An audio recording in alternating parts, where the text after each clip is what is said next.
it goes without saying that AOC has very, very large political ambitions for her career. No two ways about it. Is she trying to run for president in 28? I think it's possible. It wouldn't surprise me. I still think if she really thinks she's going to mount a challenge to become a real political force, she's going to have to get to the upper chamber. And that would require her challenging Kirsten Gillibrand, which I believe would be in 26, I want to say. I believe that's when her reelection would be. She's not going to run for governor because she's not going to give up her seat. That's the other thing. You see, I'm not really sure what she's going to do. She could run for president and not give up her seat. But if she were to run for Senate, she would have to do that because it's the state law, which I believe is how that works. And so she decided to do an interview the other day. And let's just say the equating of anti-Zionism with anti-Semitism is now taken over her rhetoric, and it's very sad to see. Really excited for us to be doing this. In a minute, we're going to be hearing from two of the foremost experts from some of the most foremost experts in the country in fighting anti-Semitism in America. And before we get to that panel, though, I want to talk a little bit about why we're doing this, and most importantly, why we're doing it now. Anti-Semitism, hate, and violence against Jews because of their identity is real, and it is dangerous. It is also important to say here in this moment and during that conversation that criticism of the Israeli government is not inherently anti-Semitic, and criticism of Zionism is not automatically anti-Semitic. That being true does not mean that we should not recognize when criticism and when that criticism crosses a line into real harms against our Jewish community. So what exact harm do you think is being caused? The kids are uncomfortable in school. Imagine how the Palestinians feel. And that's not even talked about. Is it reasonable to suggest that there is anti-Semitic fervor that has grown leaps and bounds in the United States? Yes, it has. And I wonder why. It's not hard to see why. Look at the protests that just happened. Do you think Alex was paying attention to the protests that happened earlier today when people were walking in the streets of Manhattan? The peaceful protesters are the Free Palestine people. The aggressive counter-protesters are the people in support of Israel, the Zionists. I saw that footage as clear as you guys saw it.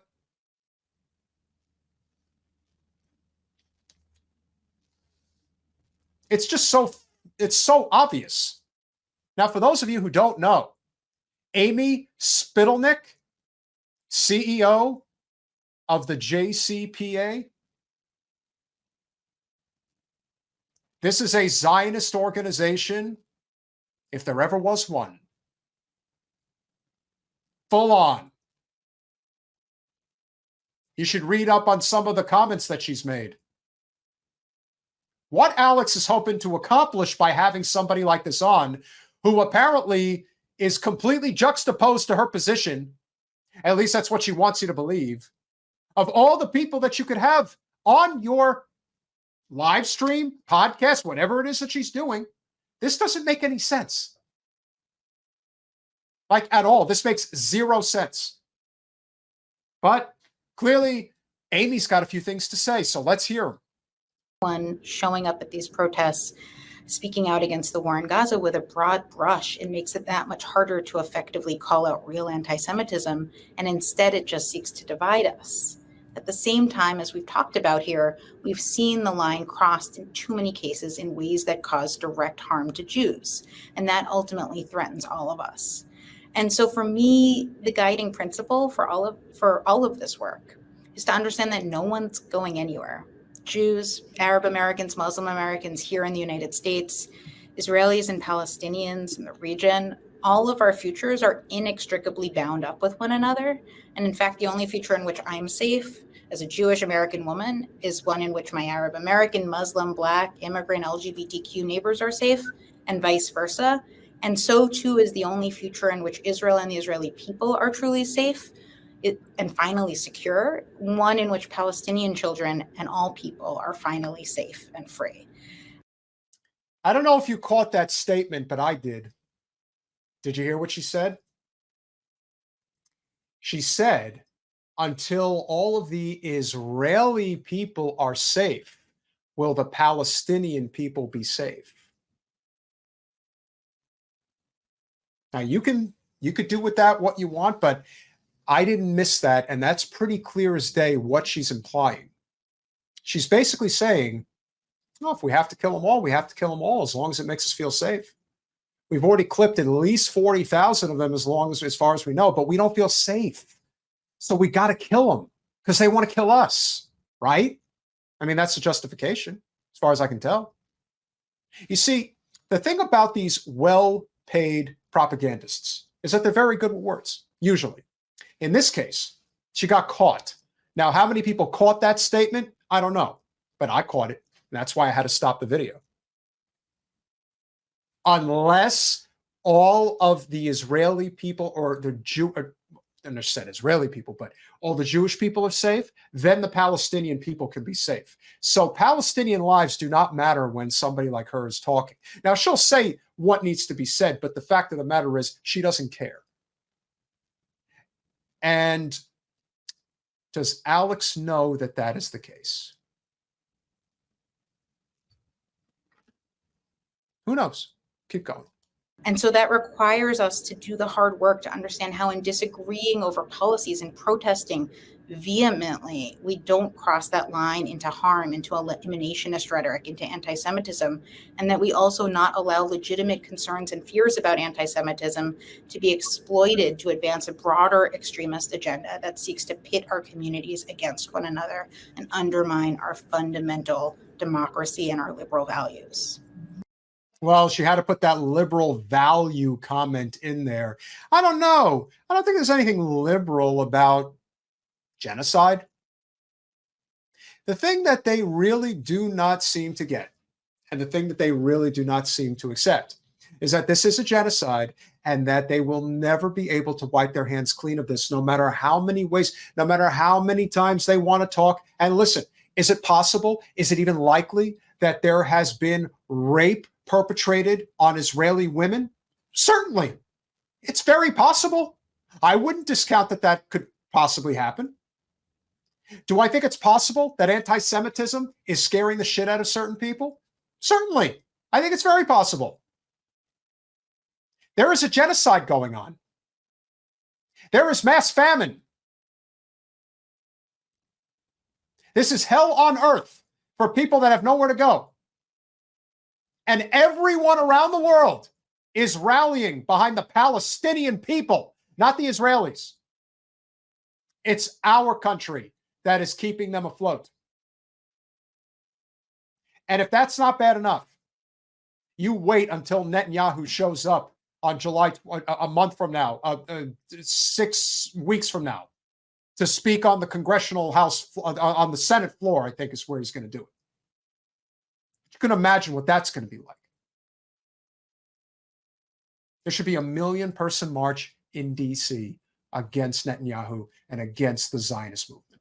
That's what should happen. And I mean, that's so well said. And I think it also cuts to a different skill that we have, which is so well said. You know, you pointed out in the chat, she got her hair done. She's got the I'm a smart person glasses on. No pushback, nothing. If this was a real conversation, then there would at least be a slight push. Amy, I appreciate what you had to say, but I got to tell you, this is where we're coming from. This is where we stand right now. There is no pushback. It's allyship, and that this isn't just like a term that is used in some saccharine way, but that it is a discipline and a practice. Or cabals as stand-ins for Jews. And it's used ultimately to target not just Jews, but so many other communities to advance dehumanizing policies and to ultimately undercut our democracy, as we'll talk about. What's harder for us as progressives to recognize or understand is when you are not a progressive. Stop using that word. But then again, the progressive word has been completely delegitimized. Got to stop using it, period. Because listen, even Thomas Massie, who, as I pointed out last show, is the best representative in the GOP, even he understands political gamesmanship. And he refers to AIPAC as funding progressive Democrats. Now, of course, AIPAC is funding Democrats like Debbie Wasserman Schultz. Do you think Debbie's a progressive? Do you think George Latimer is a progressive? Do you think Hillary Clinton is a progressive? Do you think Nancy Pelosi is a progressive? No, they're not. But they'll call themselves a progressive. So why shouldn't Thomas Massie refer to them as progressive? That's what they say they are. Words have meaning. This lady is not progressive. Anything but. anti-Semitism shows up and is normalized in our own spaces. And I want to be frank here. There is very real anti-Semitism that is in fact showing up in progressive spaces right now. And it's deeply painful and hurtful to Jews. As has been said, criticism of Israel, Israeli policies and its government, it's not inherently anti-Semitic. And the majority of people, students and others showing up to protest are there to speak out for Palestinian rights, not because they intend to be anti-Semitic. But we've seen the line into direct harm against Jews repeatedly crossed in recent months. And over the last 8 months, in certain ways, for me, it's been almost more personally painful to see what's happening in my own progressive community than, for example, what I saw in Charlottesville, because it's happening in my own community. We're seeing this manifest. Did you really just compare Charlottesville to what's going on with peaceful protesting? I have always suggested that what happened in Charlottesville was bad. Part of it was overblown. They tried to make it like it was Stonewall all over again. But that was real violence. A guy literally drove through a protesting march, hit several people, and killed a person. I don't see any of that going on in any of these Free Palestine protests. These are extremely affluent and privileged people who do not want to feel any heat for anything that they do. There is a reason that they live in gated communities. There is a reason they live in high-rise buildings where you basically live in a fortress. And I'm sure Amy is no different. And Alex is just sitting there taking it, not even pushing back. They say the right words, but their actions always say something different. In a number of ways. Some of the obvious ways, or I hope obvious ways. Celebration or denial of the October 7th attack, which, as I said, was the deadliest day for the Jewish people since the Holocaust. Celebration or embrace of Hamas as a terrorist organization, labeling their actions creative resistance, chanting things like, "We want another October 7th." The Palestinian people are under occupation and have been for over 75 years.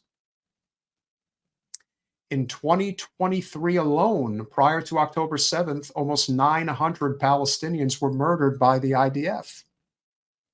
But, you know, keep up with the rhetoric. It may work a little while longer, and eventually it's just going to die on deaf ears. And you can sit in your, I don't know, your tea and crumpets table and meander around about why everyone doesn't listen to you and how they all just don't get it and how you're the righteous ones and everyone else is stupid. It's a sense of entitlement and it's a sense of better than that they have created for themselves, this narrative that they believe in their own superiority. And Amy Spittleneck is no different. Nationist rhetoric calling for Israel or Israelis or Jews to be wiped off the face of the earth, targeting Jews or Jewish institutions. You're wiping the Palestinians off the face of the earth, lady. Here for the actions of the Israeli government. My own synagogue was targeted in the fall. conversation, we see how anti-Semitism is used to divide Jews from the very communities, the very pro-democracy coalitions we need to be in solidarity with right now. If our communities are pit against one another, if the vast majority of American Jews are being told they're unwelcome in progressive spaces because we have a connection to Israel or a relationship with Israel, that doesn't just make Jews isolated, unsafe, it makes all of us unsafe. Israel is an apartheid state, period. Israel is not progressive at all. In fact, they have become one of the most right-wing nations in the world. But this is the rhetoric that they will continue to spew, and Alex just takes it with a head nod the entire way, doesn't even attempt to push back. There is a reason why people do not support her anymore, and it's understandable.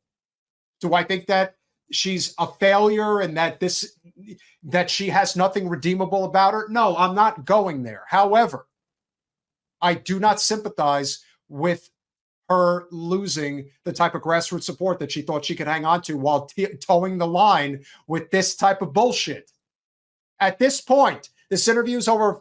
Again, and this is clipped, but this is probably at least a dozen minutes in. She said nothing. She has said nothing to combat the bullshit coming out of this woman's mouth. And we'll never be able to come together to advance the sort of inclusive future we need. Ultimately, our safety is inextricably linked and bound up with one another's and with our democracy. If we make sure that we're not letting our communities be pit against one another, we're not allowing this deeply painful moment to fracture the very coalitions we need more than ever, if we don't take on these increasingly dangerous and deadly and normalized conspiracies, we're going to ultimately lose our democracy here. What's the conspiracy? That there's a genocide being perpetrated on the Palestinian people? What other conspiracy could she be talking about? And so at the core of that fight is this recognition. Thank you, Amy. It's very well said. How can someone starkly oppose the actions of the Netanyahu government while also avoiding anti-Semitism? Look, if we want to be problem solvers, we have to be able to have respectful, evidence-based conversations that are totally free of identity-based biases. And if you make a judgment or an accusation about Israel that I think is wrong or unfair, I want to challenge you on the merits. I want to challenge your argument on the merits. And I think we can have those conversations. So Israel is a country like ours. It's subject to criticism and protest and tough language that may hurt my ears, that people.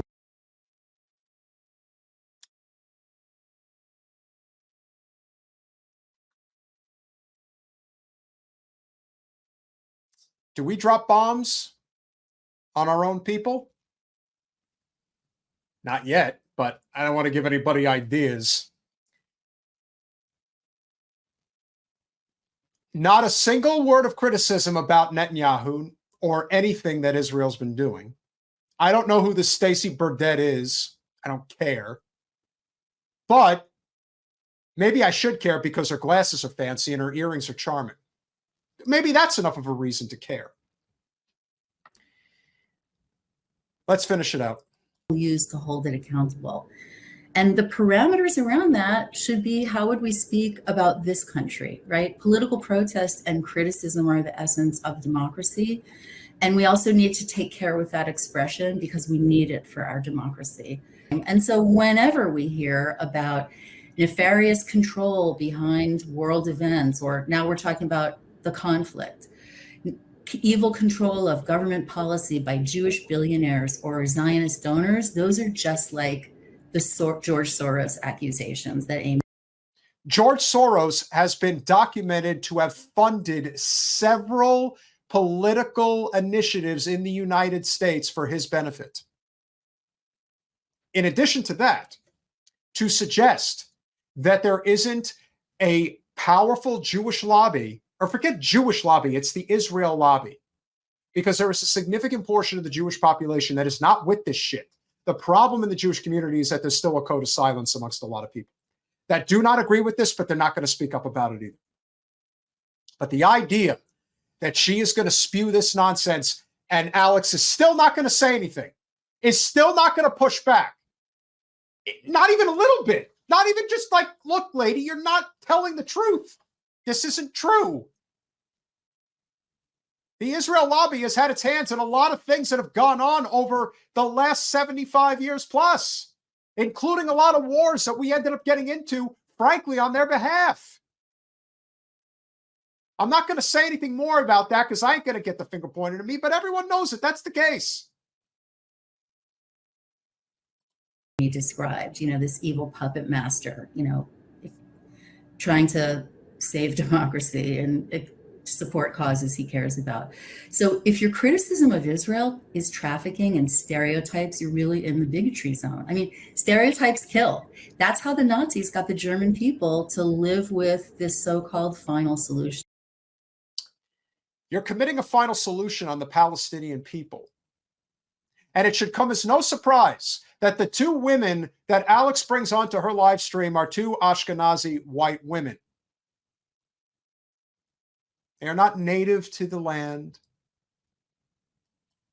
That is something that also needs to be pointed out and doesn't get pointed out enough. But I'll point it out because you know me, I don't fucking care.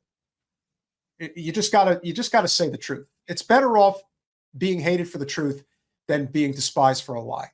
And I won't lie. I think people need to hear these things. I appreciate Alex helping out Jamal Bowman. I appreciate her helping out other members of the squad. She will not help Jen. I guarantee it. She doesn't fight for policies on the Hill the way that one would hope that she would. She's probably done some decent stuff in her home district, and she's inspired a lot of people, especially in New York and around the country. She has support. There's no question that she does. But that's the danger of using your platform for these purposes, to basically whitewash what's going on overseas with people that need every second of every day to be moving in a positive direction. You platform women like this, who are as bloodthirsty as anybody in the Zionist movement. They just hide it better than others. Shame on Alex. It gets to the point where you really think you can juggle all of these balls in the air at one time. You can't do it. And I would normally give her the benefit of the doubt, but she has made so many missteps so many times, so often, that it no longer becomes an accident, it becomes deliberate. And it's a political calculation is what it is. She has big plans. She is very likely going to run for president. And if you think it's bad now, oh boy, you ain't seen nothing yet. Because if there's one thing Alex can do a lot better than Bernie Sanders, she can sell herself a lot better. She's young, she's attractive, she's multicultural. She speaks to maybe more than 2 languages. She's got a massive social media following. She'll be a threat, no question about it.